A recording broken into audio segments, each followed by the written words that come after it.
As we move into the greyness of autumn and ready ourselves for a long, hard winter, what could be better than a family-friendly adventure about bringing colour back into people's lives? There's been something of a welcome trend recently towards a genre of non-violent, chilled experiences for players of all ages. So let's see how this one has turned out in the XboxEra review of Rainbow Billy: The Curse of the Leviathan.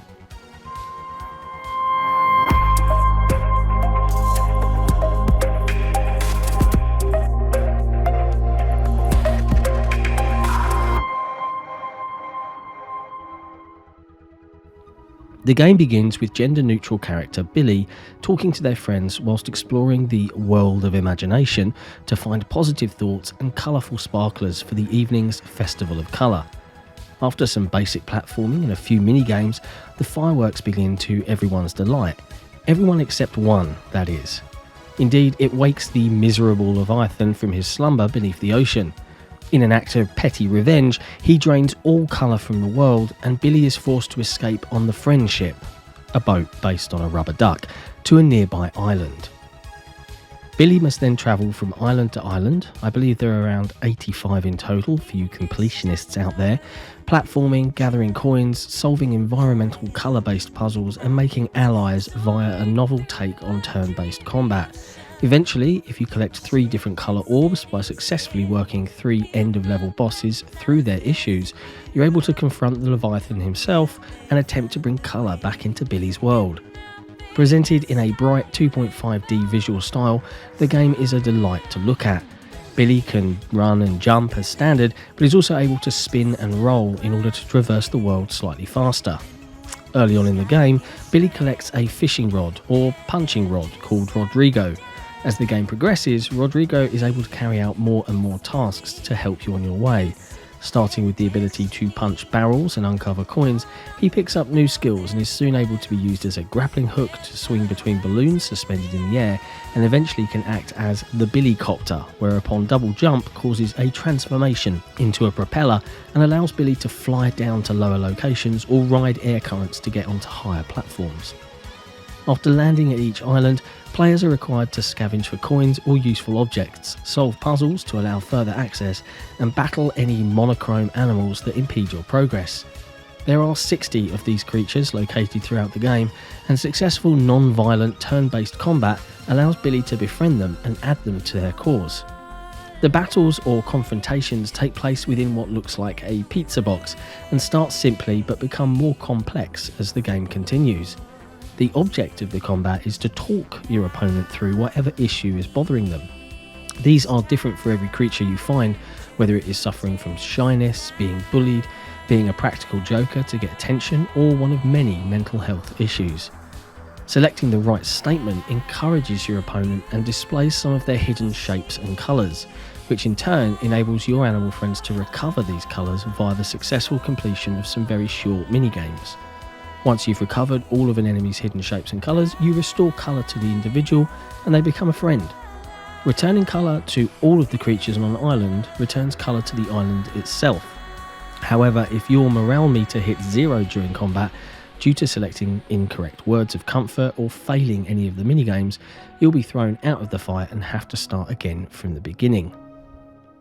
There are positive thoughts hidden within the environments which were turned negative when the colour was drained from the world, so these can actually be collected and fed into a machine known as the think tank. This will reward you with filters for a Polaroid setting that allows you to take pictures in the game, or more required items, or even upgrades for the ship. As the friendship group gets bigger, you're able to use them to draw upon a larger selection of colours or choose abilities such as recovering morale when selected at the start of the turn. During confrontations, friends can also be shuffled at the cost of a turn to get the colours required to beat the current opponent. Interestingly, the rules of these confrontations regularly change to keep players on their toes, forcing them to pay close attention to the conversation taking place in order to discover how to complete each instance of combat. It's also worth mentioning that although you have made friends with animals, new enemies, especially end-of-level bosses, can still manipulate their feelings and use them against you in battle. Boss battles became more challenging as you work your way through the sections, with a typical 3-core structure being used, but the confrontation with the Leviathan did not stick to the usual tropes of the genre, and the final section in particular was really refreshing in its execution. As the end titles are displayed, the backstory of Billy and the Leviathan is told in the style of Polaroid pictures, and gave me a far deeper understanding regarding what the story was trying to convey than the game had necessarily suggested at face value. Being a game for all age groups, this makes sense, and in effect can cause the story to mean different things to different people of different ages, while still conveying messages around kindness, individuality, empathy, compassion, self-identity and inclusion to everyone. Nice touches for the younger players are the cute little dog with wheels that you're able to pet, the cool animated cutscenes, and the friendship, which runs on rainbow fuel and limits how far you can sail between islands before obtaining upgrades to your fuel tank. As your fuel starts to get low, the Leviathan's arms raise from the deep and hover over the ship, waiting to drag you down to the depths if it completely runs out. Although this is in the style of a cartoon, it's actually strangely menacing and had the ability to send a little shiver down my spine, but in a good way. In terms of accessibility, this title delivers far more than most indie games, with a dyslexia-friendly font, single joystick controls, and colour blindness support being available in the settings menu.